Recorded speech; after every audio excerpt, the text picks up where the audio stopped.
Hey everyone, and welcome back to another episode of the Sober Truth Podcast. Don't forget to check out the Sober Truth Project YouTube channel for more content on recovery, life, and faith. The link is in the description, and make sure to like, comment, and subscribe. In today's episode, with the executive prophetic leader at the resting place, Tracy Erwin shares her testimony of trauma, abuse, and mental health, all followed by triumph and redemption. A true inspiration in making sure she does her part to break the stigma around mental health. Tracy Erwin, everyone. So last Thursday, you had messaged me, I think it was Thursday, and asked if I had women on the show. And because granted, we haven't had a lot of women on the show. And so I said, would you like to come on? And you said, well, yes, I would. I have a story to tell. And I've known you now for, I think it's been 2.5 years. And, you know, through the resting place, shout out to the resting place. We love it there. I just found out you're the executive prophetic leader. Yes. Yes. But we don't walk around calling you that though. So right. We could probably shorten it. What is it? EVP. Anyways. So, you know, how did, you know, and actually on a side note, I think my wife had mentioned she knew you from a church years ago. So tell me your story. So you're from this area? I'm actually was raised in the military. My dad was Air Force. Ooh. So we moved quite a bit. And so every couple years, 2 to 3 years, we would find ourselves in a new country or a new state. So I've been global. What was your favorite country growing up in? Italy. Really? Yeah. Why so? Just the culture. It was also a stage as a family. When we moved, it was our first time it was the second time as a family moving overseas. And they're very unplugged in that time that we lived there to, you know, the phone or the TV. They, you know, and the Italian culture is very much community. They're very plugged into each other. Yeah. The way the cities are set up is for pedestrian. You know, you don't drive everywhere, you walk everywhere. So it was a great time for our family to like bond together in that season. So that happened, and it's just, I mean, come on, it's Italy. How old were you at that time? I was the ages between 10 and 11 and 14. Okay. Yeah. Yeah. And so we lived. Interesting time. We lived right by where the Italian Alps are. Like that was my backyard, the Italian Alps. Wow. So just a lot of outdoors, spending time outside. We did not live on base. Okay. So we were immersed in the Italian culture. We learned Italian. I spoke Italian. I don't now. Very little. I can say, you know, certain things, but yeah, it was just it was once in a lifetime experience. We lived right across the street from a train station, so we could jump on a train and be in Venice in 30 minutes. Oh, wow. You know, and just hang out in Venice for the day. That's beautiful. You know, come on. Come on. Yeah. Somebody had to do it. Somebody had to. Did you go into the Alps a lot? Yeah. Yeah. My brother and I was on cross country team, and we did a lot of cross country meets, you know, in the mountain range. And my brother and I would spend time up there too. And my mom would literally have binoculars. And really? We would time what time we were going to be at a certain point on the peak, and we would wave and hi mom. We had our lunch, and really? That's pretty cool. I know, it was wild, right? No cell phones needed. Just no binoculars. Cell phones. Yeah. Yeah. So, that is awesome. Yeah, I learned a lot about just appreciation for art, culture, family, food, you know. Wine? They like the wine over there. The drinking age is 14. Yeah. Because I don't think they have the problem we do in America where there's this big buildup and you now become a drinking age, whereas for them culturally, alcohol is complement to food. And so they look at alcohol very differently than we do.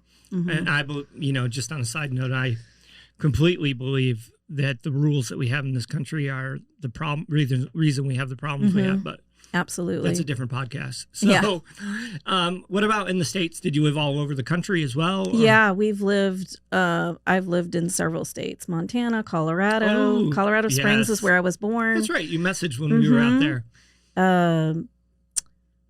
Yeah, Montana, North Carolina, California. Favorite? Which one? I don't really. Okay. I would say here. Yeah. She doesn't want to offend anybody from Montana in case I anyone would, from Montana's actually, watching. Colorado, I would have to say was a great way to grow up as well. I mean, come on, Yeah. you can't complain growing up in the Rocky Mountains. So Yeah, we loved it. Yeah. Beautiful. We were in Colorado Springs quite a bit, but we were also in Woodland Park, which is much smaller, and I definitely like Colorado Springs a little bit better because you kind of, you're in Woodland Park. It's small. There's one street in and out of town, and you're on the mountain, so it's not like you can take a different street. Right. So. Yeah, it was great. My dad used to take us to Aspen before it was Aspen, and it was beautiful. Yeah. So why Tampa? My dad got stationed at MacDill Air Force Base. Okay. And then he retired. And then I said, I am not moving ever again. So I've been here since '84. Wow. Yeah. Yeah, you meant it. You're like, I'm not going. Yeah, I've been here since '93, so I can relate. Yeah. So I kind of not a huge fan of Florida. Sorry, Florida, but one day I will. You will be a fan one day. I'm a fan finally. It's too hot. See, my problem is the heat. I mean, I'm a mountain girl, but ultimately this is where I'm supposed to be. And embracing that. Yeah. I sweat a lot. So this is problematic for me. Okay. I go through a lot of shirts. It's just kind of a nightmare. I have to have an extra line item on the P&L for shirts. Anyways, so you're married? Yes, I've been married for 32 years. Nice. Yeah. Praise the Lord. I like to say this all the time. She's been married longer than you've been alive, Cole. Come on now. Come on. And I have 3 young adult children. Young adults. Yes, they're 19 all the way to 28. Yeah, that is young adult. That's grandchildren? Not yet. Oh, boy. I'm rooting for that. You're rooting. My youngest is getting married next year, so I'm like, bring it on. The 19-year-old? Mm-hmm. Wow. Yep, she's the first one. Okay. Want to be across the line. First one to cross the line. It's all downhill after that. Yeah. No, just totally kidding. Totally kidding. Well, marriage is wonderful. Yeah. So tell me a little bit more about yourself personally.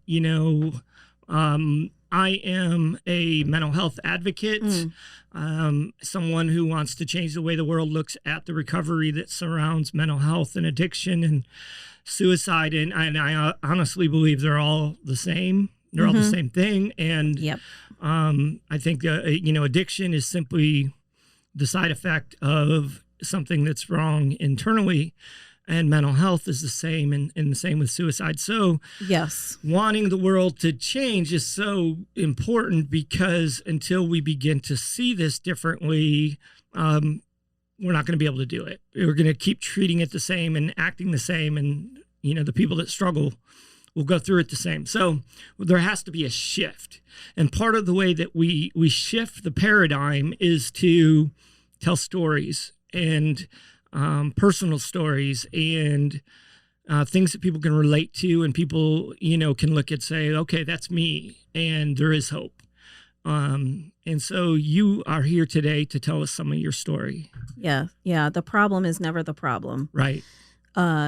So just a little bit of my background. I was not raised in a Christian home, and my parents, we just had each other. I didn't grow up with aunts and uncles and grandmas. They had nobody really pouring into them either. So we were isolated. It was just our little family unit, moving around the world and just trying to live our lives. And so their background, there's mental challenges and addictions in both sides of my family. Sure. So you can start seeing, when you look back, family breakdown. Where I enter into that equation is that when we moved from Italy to North Carolina, it was a very traumatic experience for me. Okay. But at 14, you don't realize, some of these things you don't realize. You're just living your life. You're living with your family. You were in this cocoon, basically. We were in this cocoon of life.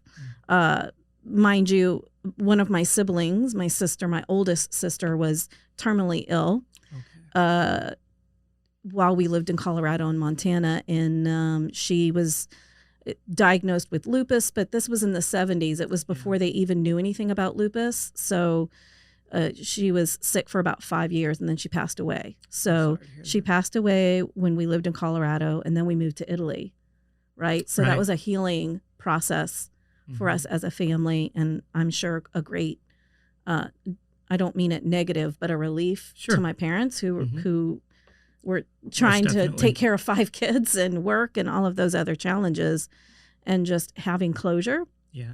And so to go from where we were in Italy, where, we had that healing time, to me, it was a culture shock to move back into the States. Sure. It wasn't a gentle transition. It was like night and day culturally. It was right at the time when they were desegregating schools. And so they were busing white people into the black schools. And I was actually the minority in the school. And there was a lot of violence in the school. So that was even traumatic. Yeah, coming from Italy, I'm coming sure. from even just military, where I didn't even know there was segregation. Yeah. I didn't have a mindset of racism or anything like that. Like, I was shocked. I didn't know it existed. Was this in the mid-70s, you said? We moved to North Carolina in 1980. Okay, gotcha. So that was right about that time. It's just strange to think it wasn't that long ago. Yeah. Interestingly enough.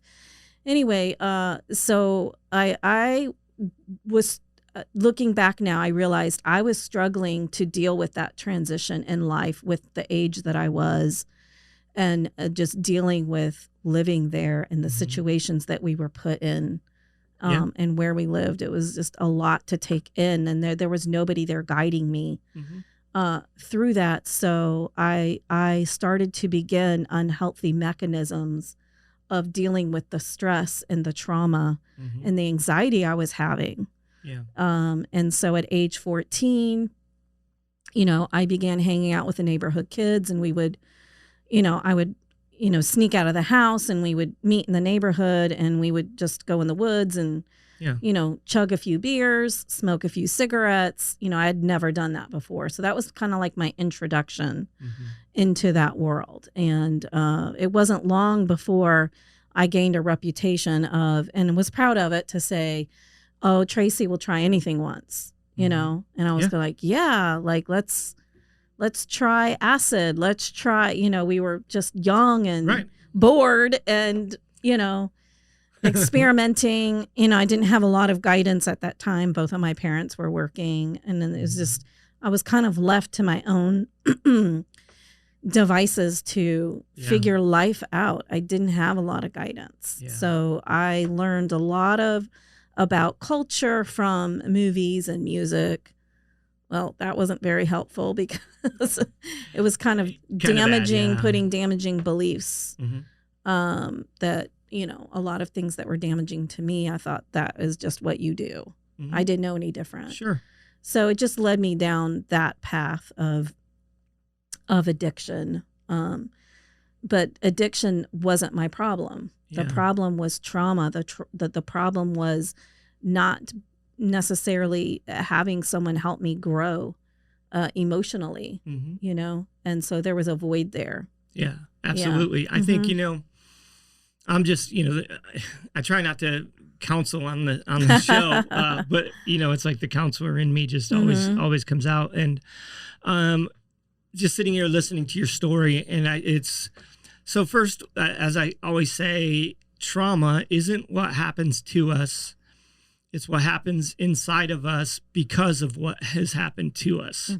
So anyone can listen to your story or even my story and be like, well, mine's worse. It's not a matter of worse or better. It's a matter of, how did I interpret the events that happened to me and around me internally? Yeah. And that is absolutely. what really, really shapes us or causes things to be traumatic or not.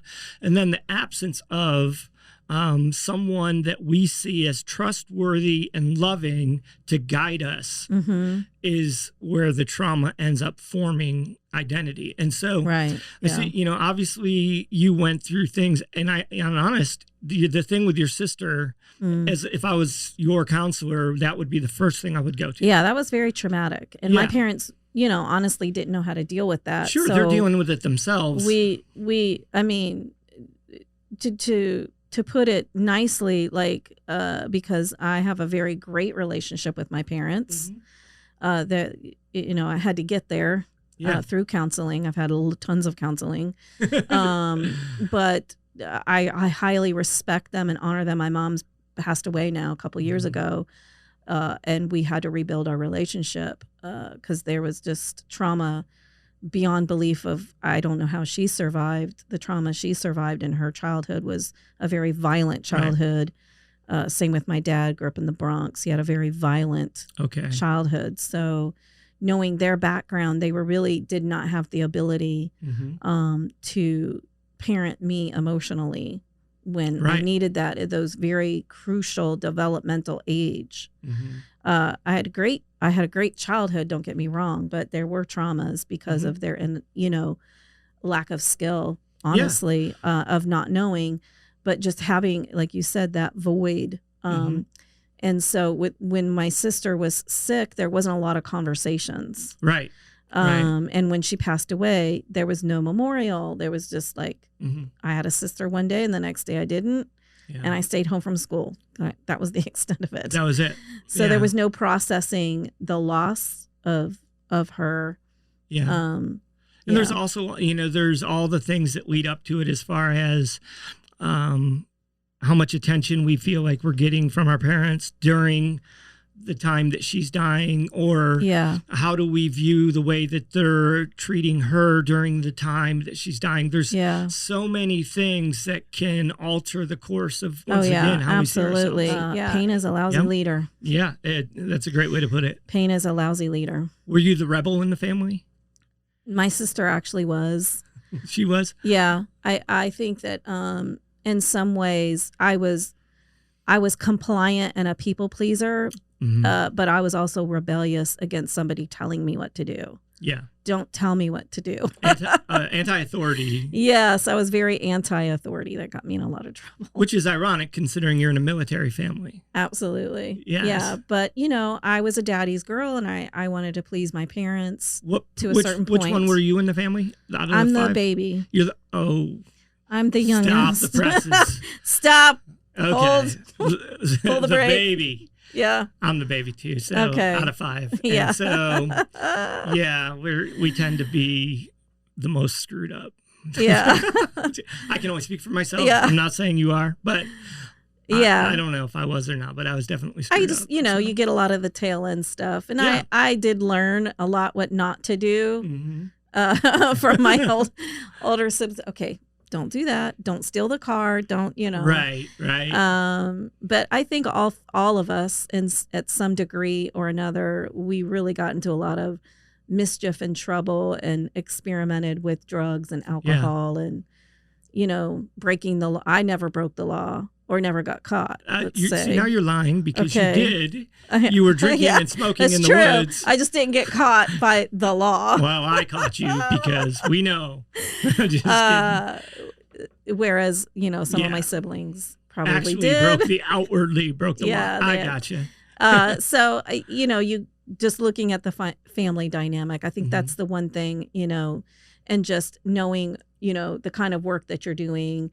One of my biggest things is the stigma and the shame that tends to come with the background of dealing with mental struggles, dealing with addiction and things like that, is really making it a normal conversation again. Right. Making it normal to talk about these things, that to not be ashamed that there's, things that happen to us in our life that we didn't have control over, but we do now as adults. So it's like, it's a different conversation now. Now, what are we going to do? And I think a lot of people like myself, especially as a woman, people see, this is the kind of the conversation we were having, is people see who I am now, but they don't know the journey to get here. Yeah. And so my journey to coming out of all this really began in 2000 when I was pregnant with my second child and I had a nervous breakdown. And it was just something super simple. I was working for Kelly Services and I was looking for my employment location. and I couldn't find it. And the fact that I couldn't find it for some reason, that was the breaking point for me mentally. Like, I mean, things were leading up to that, and that for some reason, me not being able to find a simple address, right? It's kind of like losing your memory. I can't believe that I don't remember how many children I have, kind of thing. Sure. A realization that I cannot find the location of this office building, and I should be able to, was like, something's really wrong. Right. And it scared me, because it's almost like at a certain point you can hold things together in your life, and then you reach this point where you can't. There's no more holding anything together, and it just lets go. And that's kind of what happened. And I called Kelly Services. I can't go to work. I can't. And that began just a rapid decline of not even being able to honestly get out of bed. Yeah. And it was just very scary to kind of, I'd never had a nervous breakdown before. That's where the suicidal thoughts came in, and just the pain of what had transpired in my life up to that point. I was in my early 30s, and I didn't know what to do. Yeah. And it was just very scary. Were you having panic attacks? Oh, yeah. Yeah. Absolutely. I had anxiety, and just severe depression. And I knew my mom. Yeah, we didn't, up until, the 90s began the Prozac generation. Yeah, my mom was on Prozac. But prior to that, really people didn't know anything about depression. They didn't know anything about bipolar disorder. No, it was a shameful thing. You did not talk about that. You did not talk about your mental state. I mean, the way they treated people with mental challenges was... You didn't want to mention it. It's interesting in hindsight. My nervous breakdown, which was shortly after yours, mine was in 2003, but it was later on in my journey. In fact, I didn't even really think about it until you just started talking. But my father actually did come to me one time before he died and said, son, I never told you this, but all the times you talk about how you went through that nervous breakdown, and he's like, I had one of those in the 70s where I was standing on the top of one of the buildings. I was a construction foreman on, and just felt like I just wanted to jump off. He's like, but back then you didn't talk to anybody about that. Yep. And I remember thinking like, yeah, but why are you waiting till now to tell me? Because I've felt horrible for all these years about this happening, but he never really told me. So the conversation wasn't there, and that conversation would have helped me. Yeah, absolutely. I didn't have any conversations with my parents about any of this that I had walked through. Right. Honestly. And so, my reoccurring thought was, I can just drive into a tree, with my car, and it'll be over with. Yeah. And it wasn't that I wanted to end my life. I wanted to end the pain, because I didn't know what to do with that. And that became overwhelming.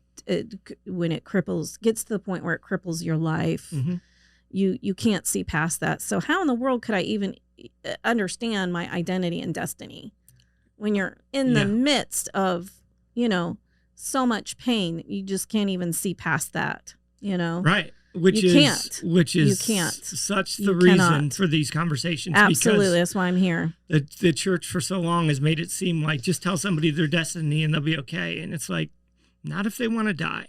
Right. Absolutely. There's more to this process, which obviously we both believe in revival and the Holy Spirit and direct healing. But my husband's a testimony of being completely healed overnight of alcoholism. And I'm going to talk to Caleb, in the coming days about his mother. And I know this stuff happens, but it also doesn't happen. So what do we do? So what do you do with the ones that doesn't, like myself? Everything took a journey.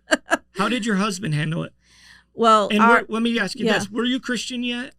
I was. I became a believer in 94. Okay. So I was a believer, which added salt to the wound, because my belief was, if I believe in Jesus, I shouldn't be going through this. I shouldn't be having this struggle. There must be something wrong with me. Yeah. And the shame. So shame keeps you from talking to people, right? And so that just really fed into pain and more suicidal thoughts. And I had an eating disorder on top of that. That was another coping mechanism that I had. Was food was my my secret addiction, and I was bulimic. And so I lived a life of that since I was 17. Wow. Even while I was my first child, I didn't. My second, I did. Yeah. And so really there wasn't a whole lot of conversation going on with my husband about this. We didn't do marriage well until much later. Yeah. So it's a miracle that we're still married, because it brought a lot of toxicity to our marriage. We were a toxic married couple. Okay. But we didn't believe in divorce. So we hung in there. Okay. We fought the good fight. We fought the good fight. But now we're great friends and healthy. But both of us had addictions. Was he sober by the time this happened with the breakdown? He was not sober. As a matter of fact, I was kind of like a single mom. He was really at the height of his alcoholism. Oh, boy. Yeah. And we both smoked marijuana, and those were just kind of our coping mechanisms. And I just have to brag on the church in the Brandon region, because the church that I was going to at the time, is it okay for me to say the name of the church? Say, yeah, okay. Sure. I was going to Bay Life Church in Brandon. Oh, not theirs, though. I'm just kidding. And they had a ministry called Breakthrough. And the first hour was counselor-led, and they would have to bring different topics to the table. And the second hour was small group time, where we just had discussions about, the topics that they were on. So I decided that I was going to check out this ministry at my own church to fix my husband. And this is well in the breakdown phase? Yes. All right. So, because that was the problem. I'm not the problem. I broke down because my husband's the problem, right? In all fairness, he may have been part of the problem. He was part of it, but he wasn't. It was just, it's what you do when you're toxic and unhealthy and deep in addiction, is you can only see other people as the problem because you're a victim. Of course. Right? Yeah. So I was seeing everything through the victim lens. So I decided I'm going to go there and I'm going to figure out how to fix him. I love this story because it's just so funny now to think about that you can fix anyone, right? You know how many calls we get of people saying, I want to hear about the Timothy Initiative because my son, my husband, my uncle, my friend. I'm like, until they're willing to call themselves. I know, it's so painful. So the very first time that I went there, their topic was dun dun dun dun, adult children of dysfunctional families. Oh, wow. I had never heard that term before. Never had even I don't think I've ever went to a counselor prior to stepping foot. That's super interesting because there's actually a 12-step adult children of alcoholics. There's adult children of dysfunctional family. I didn't even know this until a few years ago, but there's an actual 12-step book and everything that you can find online. It's actually really, really good stuff, but it's interesting because I never heard anybody actually lead a topic like that at a church. Wow. It was counselor-led, and they were just helping attendees have a grid of what does that look like in your life to be functioning as an adult child from a dysfunctional family. So they were, giving a list of things that you might be doing, behaviors in your life. Yeah. And I'll never forget this. This was the turning point for me. I cried and the light bulbs were going off. Ding, ding, ding. It all made sense to me. Yeah. I, of course, checked off every single box. Yes, I do that. Yes, I do it. Yes, I do it. But I didn't have a grid prior to that. I just thought there's something wrong with me, right? Right. Innately wrong, like something wrong with me from birth. Like something happened. I'm a bad experiment and I'm just a bad person to the core. Right. So hearing this gave me so much hope for the first time. And I was like, what? There's this thing and there's a way to heal from that? Like, it was just such an eye-opener just to have language and a grid that to understand my behavior. This is why I was acting the way that I was. And I can be a part of this network, this group, and this community to actually begin healing from that. So it's powerful. It was powerful. But it also opened my eyes to my own mindset of being a victim and blaming everyone for my problems and not realizing that I was taking zero responsibility because I was in pain. Again, pain's a lousy leader. So I was allowing pain to lead my life, which clouds your judgment and hinders you from the ability to take responsibility because you got to address the pain. Yeah. Right. And so I think if nobody hears anything I say today, that is the number one thing, is that letting pain lead your life will lead you to a ditch. Yeah. And so really acknowledging the pain allowed me to actually take a film off my eyes and see my part of the decisions I made and things that I was doing. If you're a Christian, you can call it conviction. Yeah. I became convicted of the abusive behavior that I displayed in my marriage, for example. And I then became repentant and remorseful to the point where I didn't trust myself and said, I think we need to separate because I don't trust my behavior. I recognize now, whereas before it was because of what he did and his drinking is why I was behaving the way I was behaving. Right. And actually it was two separate things. I'm responsible for me and he's responsible for him. And so there was that light bulb moment of that realization and, grateful for the conviction in my heart to go, wow, like this is bad. Yeah. I need help. I need counseling. I need healing. And that began a really long journey for me of healing. Did you separate? No. Okay. You said that, so I thought maybe you did. Some people do for a time, and that's okay. I wanted it, and I think something in him was like, saw the sincerity. Because, when you're an abuser, I was the abuser in the marriage, verbally abusive to my husband. You do things, and then you say you're sorry. Yeah, of course. And so I think he saw that this wasn't that. There was something in what I said in my acknowledgement and ownership and telling him like what happened. Like I didn't realize, right. I didn't have a self-realization. I didn't have an awareness of myself. How many people do you come across that have zero self-awareness, right? Right. Occasionally you do. It's not a good thing. Yeah. That was me. I didn't have that. And now I did. And he saw that. And he felt like, no, we're in it together. There's no way to heal if you don't become self-aware. If you can't, correct. You can't. It just doesn't happen. You will stay a victim. Yeah. I unfortunately have, many guys that have come through our doors over the last, decade. And if they don't get that, even if they master all the other outward stuff, they'll never fully transform. You just can't if everything else is everyone else's fault. Yep. Even if you begin to minimize that, but really what you're doing is masking your language, but internally you're still thinking it. Yeah. Which unfortunately is what a lot of people in church will do. It's like, I'll learn the language of, resolution, or I'll learn the language of repentance. I'll learn the languge of, the things that matter. But it's not actually, like you just it's said, the heart sincerity. Level. Yeah, it was the actual core of who you are, realization of taking ownership. Like, wow, like I've got nobody to blame. Right. Honestly. Dave is not, my husband is not the reason why I was verbally abusive to him. It's he contributed, obviously, with his toxic behavior, but he's not the reason. So I think at the very core, the self-awareness starts with me. Proper period. Ownership. Yeah. Proper ownership it starts of what's with happened. Me. No matter what anyone. Yes, there's these other people's behavior, but you've got to remove that from the table if you're going to, walk in healing. Right. Otherwise, eventually you'll just turn back to blaming other people. Exactly.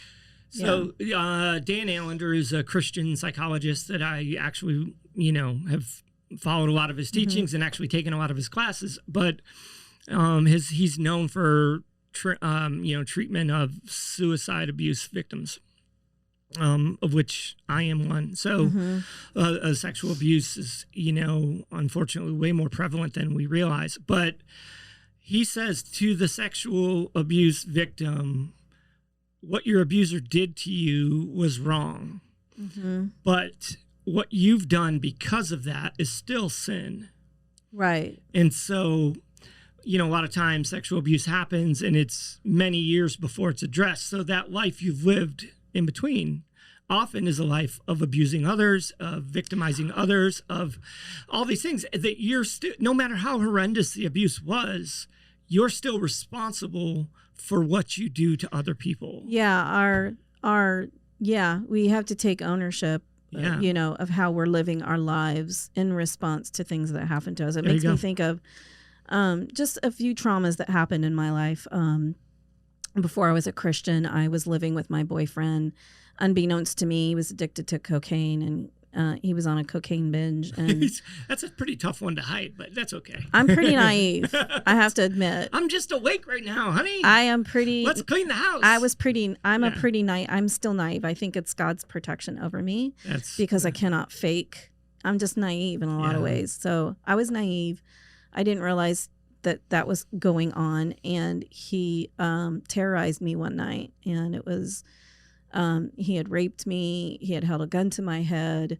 All of those things happened within like an hour, and found myself facing he's gonna kill me. And that set me at what my response to that, because I didn't have healing, set me up in life, in relationships, very toxic behavior. Yeah. And I think that's where, you internalize those things. Yeah. You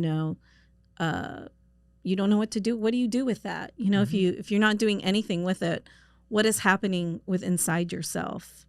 It just creates more toxic behaviors, really. And so the victim mind says, this was done to me, therefore I should get off for my behavior. Yeah. Which that's not true, because that's not going to help you. That's not going to heal you. Yes, obviously that situation that happened to me was not my fault, but everything I did after that is. That's so hard.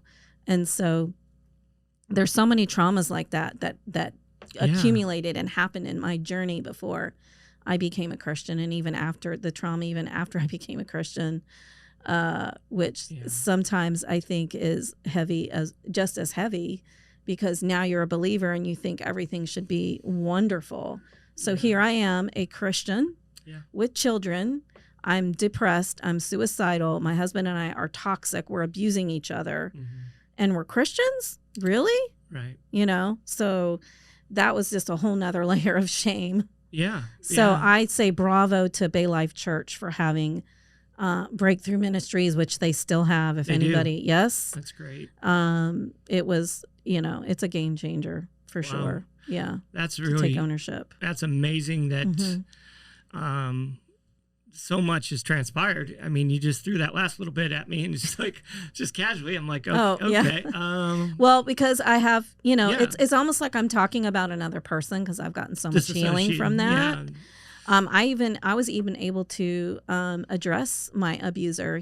I was married already at the time, which I think that situation definitely affected my ability to bond in my marriage. But I found out he was in jail, and part of I had gone to like a with my bulimia, I had gone to like a Overeaters Anonymous. It's a 12-step. Yeah, so I have experienced that. And one of the things is, I forget one of the steps, but I was in the steps, doing the steps, and I knew I needed to. Oh, you made amends?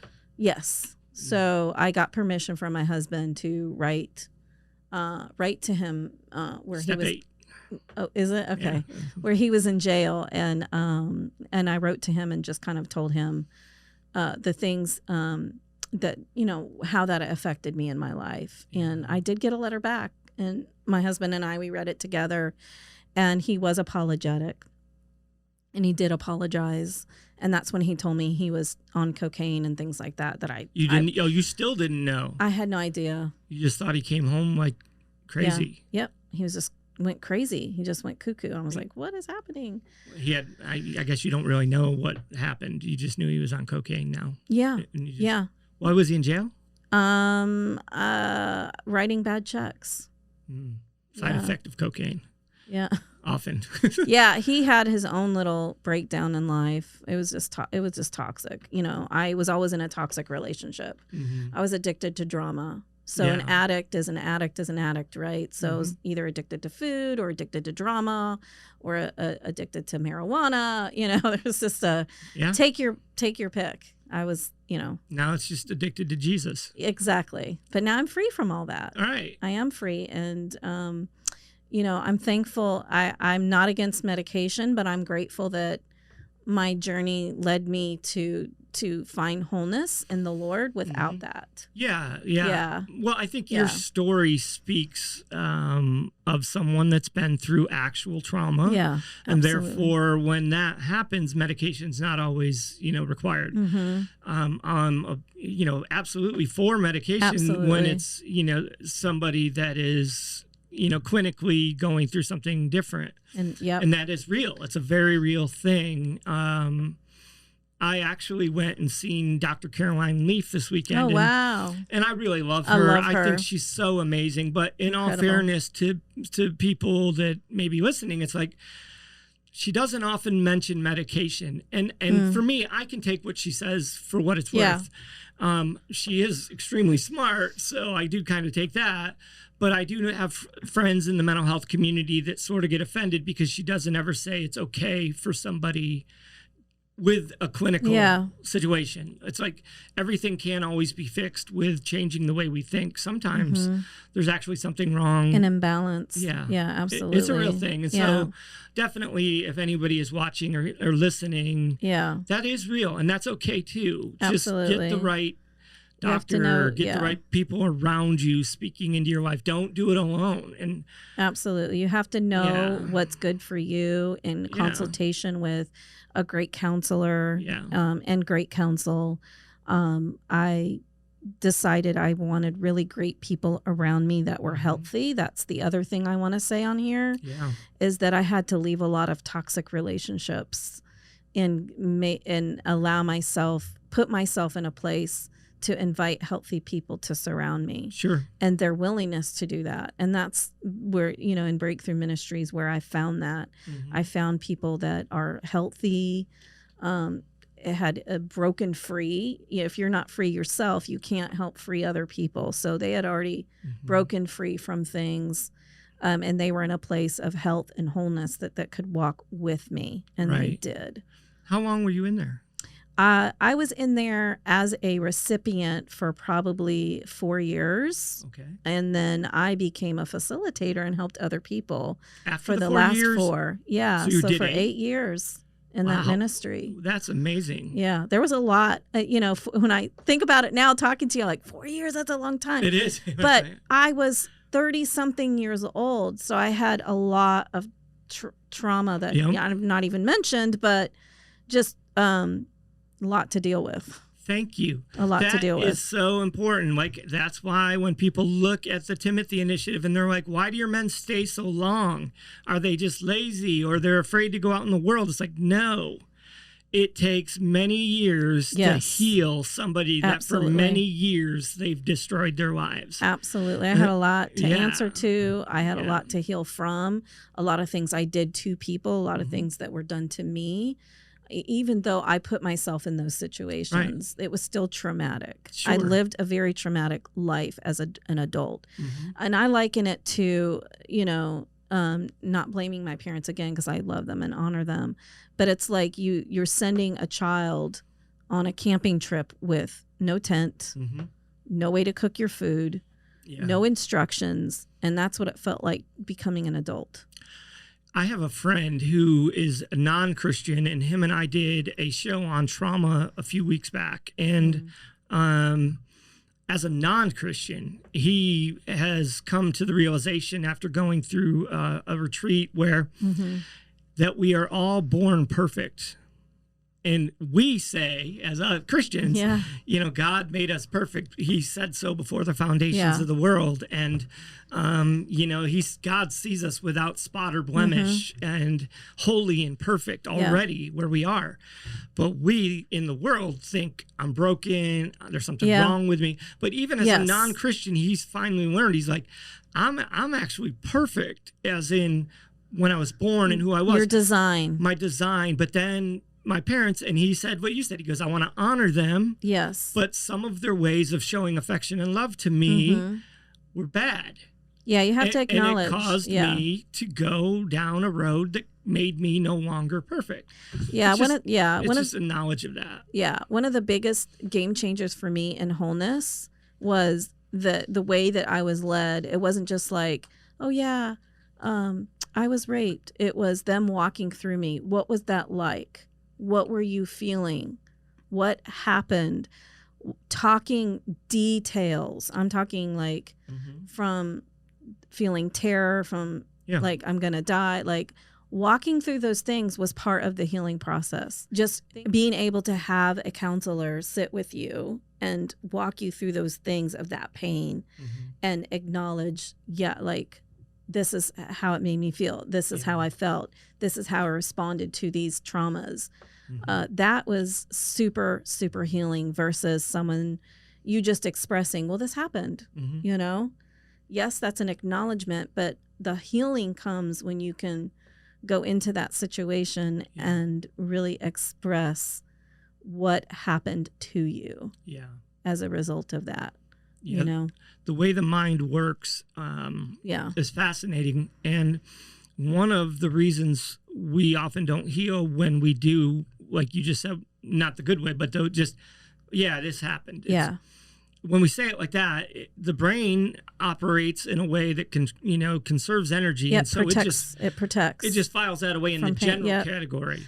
Yeah. I was abused. Okay, that goes there. Oh, exactly. This happened. It goes in there. Yeah. But you can't heal there. You can only heal by walking. Yes. You know, it's called narrative healing. So what is the narrative of your life? The story that happened, actually, not the one you tell, but what really happened. What really happened. Wow. And then we can heal. That narrative healing. Yeah, it's a beautiful thing. And you know, I've known a few inner healing models that when you get to that place, it's then to go into deep prayer and say, where's Jesus in that moment? Yeah, absolutely. Close your eyes. Can you see Jesus in the moment? Yeah. Was he in that room when this was happening to you?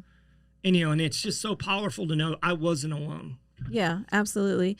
And even, you know, some of the exercises they had us do was super helpful. Like write a letter to yourself from the Lord. As if the Lord talking to you. How does the Lord see you? And that was really hard because that's when I realized I had a really skewed view of God. So it was not a nice letter. And then my letter to God wasn't nice in the beginning. So that was my starting point. So it was really cool to kind of see as I began healing my beliefs and my mindset to realize, no, God isn't like that. You know, he didn't abandon me and all those things that I dealt with. Then to be able to write a new letter from God was very loving, and my letter back to him was loving. So that was a really cool exercise that we did. It's so like anybody listening may be like, that sounds silly. It's like, it's just not silly. Oh my gosh, it's so powerful. You have to do it. It's like you don't realize it until you put pen to paper and you actually get real with your thoughts. Like that letter was just for me. Nobody was going to see it, and nobody did. It was just my letter. But it was eye-opening for me to come to the realization of what I actually believed, where the rubber meets the road, you know? Yeah. And not the answer that I think everyone wants, right? The right answer, the Christian answer. Yeah. It's so funny how we don't even realize the lies we tell ourselves. Yeah. Yes. We just don't. We cover up, right? Because, you know, it's that life of pain and shame, and you're used to the cover. I'll once in a while do this thing where, you know, okay, you get like the Stuart Smalley and looking in the mirror and I love myself. I love myself, you know, that goofy side of things. I'm good looking. I'm great. And everybody loves me. So I'll start with that, but then I'll say, do you think you're working hard on your recovery? And then I'll say, I want you to go in front of the mirror and get about 6 inches from the mirror and look eye to eye with yourself, with no one else around. Yeah.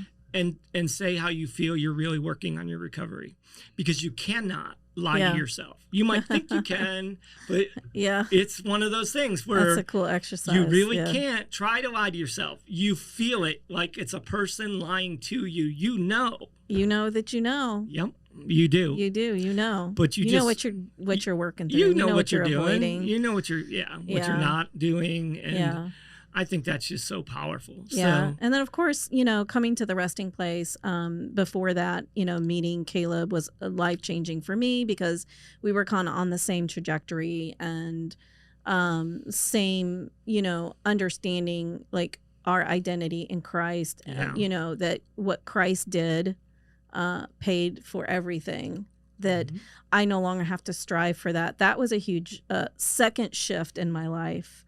The first shift was healing, but the second shift was accepting what Jesus did for me, and that I didn't have to do things for me, and that I am not a sinner saved by grace. I am a saint now because of Jesus. And really making that shift, going from believing I'm a sinner, I'm rotten to the core, theology, that was a real shift for me in 2015. Of understanding, actually, no, it says I'm a saint because of what Jesus did, not anything I've done or will do in the future, because all of our sins were forgiven in the future when Christ died. Right? Right? And so he saw me then as righteous because of him and what he did. That was a beautiful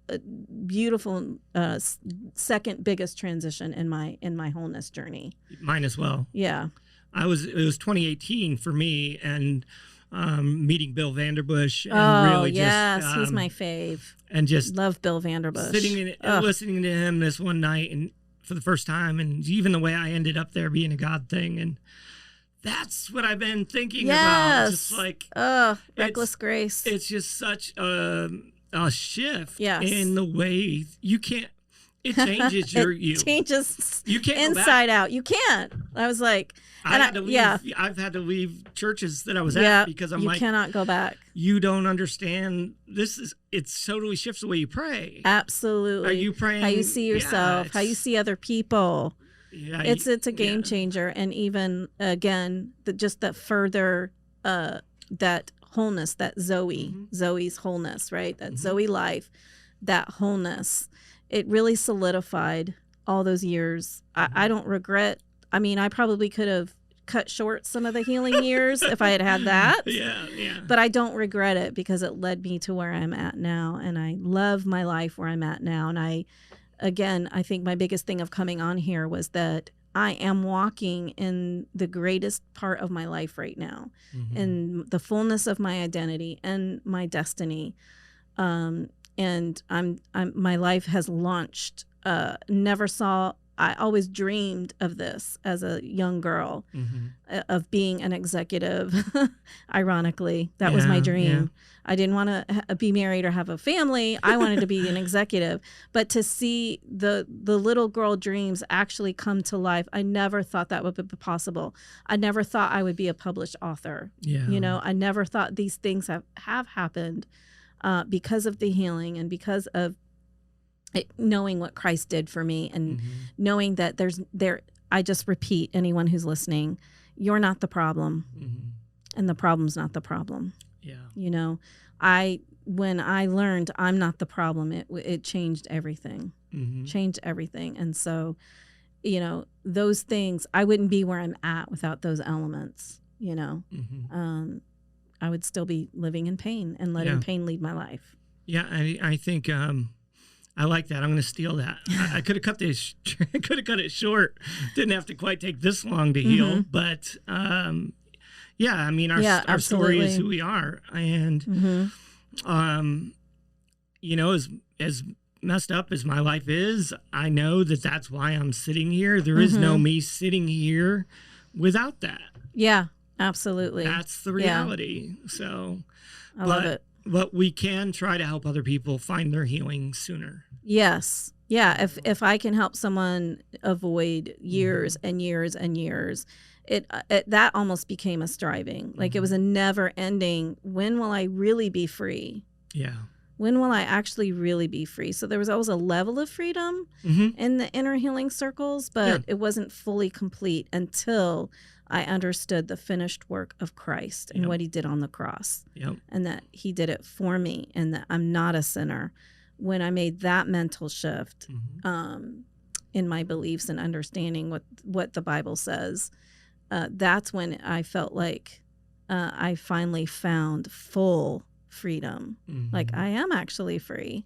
Wow. And it's beautiful. And I found my wings, and now I'm soaring. And so I want other women to know that that is possible. Yeah. It is possible. Yeah. And I think it's important to say, like, being that, you're at the resting place, even if especially if there's women in the resting place that are listening to this, definitely please talk to Pastor Tracy. Don't miss this opportunity. Yeah. Don't feel shame any longer, because that's just keeping you from your destiny. Yeah. It's keeping you from God's best for your life. And, I want to say, I don't know if it's prophetically, but especially to the women at the resting place that may see themselves as leaders, don't get caught in the leadership trap. And that is the trap that I've made it to a leader, but they don't know I'm struggling, so I can't tell them. Yeah. Because then they'll see me differently. That's a lie from the pits of hell. Yeah, absolutely. Even in leadership, maybe even mainly in leadership, often we find ourselves struggling, and we don't want to tell anybody, because then people will see us differently. Yeah, people will see I don't have the capability, or I'm less than. I've felt that as a leader. Yeah. Well, there's a certain humility that should be in there. Absolutely. But not hiding. Humility, not hiding. I like Absolutely. Don't hide. I've had to run to Caleb many times. I do this thing. I say, okay, Caleb, I'm going to tell on myself. Yeah. So I give that free to you, that you develop a new habit of telling on yourself. Yeah. And that's what I do. And that it's a safe person. I know he's a safe person, and we've built that trust. So if you have a leader that you don't trust, don't go to them. Right. Find a leader that you do trust and walks in humility themselves. And I guarantee you're going to find freedom in just having the conversation. That's that fine line between good spiritual authority and abusive spiritual authority. Yeah. Abusive spiritual authority will tell you have to go to a certain person because that's their title. Right. Yeah. Even if you don't trust them, even if you don't have a relationship with them, but that's who they are in this church. And I hate to say it, but churches all around the world do it. That person's title is this, so that's who you see. If you don't trust somebody, that's abusive. Yeah. Go to someone you trust. Go to someone you have a relationship with. Absolutely. And maybe one day you make it around to that other person, but don't put yourself in a situation where you take vulnerability and almost feel violated. Yeah. That's not good scary. Spiritual authority. Yeah. And it happens all too often. Well, I think I'm so grateful for you coming on and telling us the story, because I think it's such a powerful story, which I had no idea. See? I said people don't realize what I've walked through. They just see who I am now. Well, I'll be honest, important. I was still halfway through the podcast finding stuff out, and so I was like, okay, I still don't know. I'm sure there's even more, but... Yeah, thank you for having me on. Yeah, it's just, I think it's such... it's so needed to tell stories, especially leader stories, because... people see us and well, they don't see me because people know I'm jacked up. But I think, other people and think everybody's, got it together. Absolutely, and I know for me why, Caleb, and I, our first visit, we sat down and the first thing he told me about was his divorce and his life. Yeah. And from that moment on, I'm like, okay, this is somebody I can, we don't have to think politically the same. We don't have to think the same in other things. Anybody who's willing to come open with that story, I can hang with. That's awesome. Come on. Ayo. That's beautiful. It's beautiful, perfect. Right? Yeah. But not enough people do it. So let's make it normal. Make George. It normal. Normal and George are not two things put together very often. But, George, let's make it normal. Yeah. But Yeah. yeah, the truth is, like we said here today, Tracy's husband was healed right away. Instantly. Yep. Tracy, not so much. No, years. 4 years of therapy or working with the group. And let me say this, if you don't feel like you need to tell other people and you're really struggling, I will say this to you. Jesus created in Genesis, and he basically makes this first command to go and be fruitful and multiply. We were created for community. Yeah. And that is why we are driven by relationship. We are driven by communication. And when you don't have that, things get worse. And so isolation is even like what you said about finding that group. Yeah. And then, hearing different language around the topic was able to alleviate so much of the shame because, there's a new way to say this and there's a new group of people to say it too. And that's what's necessary for healing. It's community, because in Genesis, we were created for community. And then it's language, because language is what tells our story. And you need the right language, and you can't get that on your own. My life mission, I exist on this earth to help people live to their full potential. Yeah. And so part of that is sharing my story. And I don't do that enough. So I really appreciate you giving me the space to do that. Yeah, absolutely. Yeah. And I have no doubt that this will definitely impact people. Yeah. Amen. Definitely. Amen. So everyone, I'm sure you're just as blown away as I am by Tracy. She's got an amazing story, an amazing life, and she is an amazing person. So thank you. Thank you. Everybody watching, thank you. Tune in again. Love you.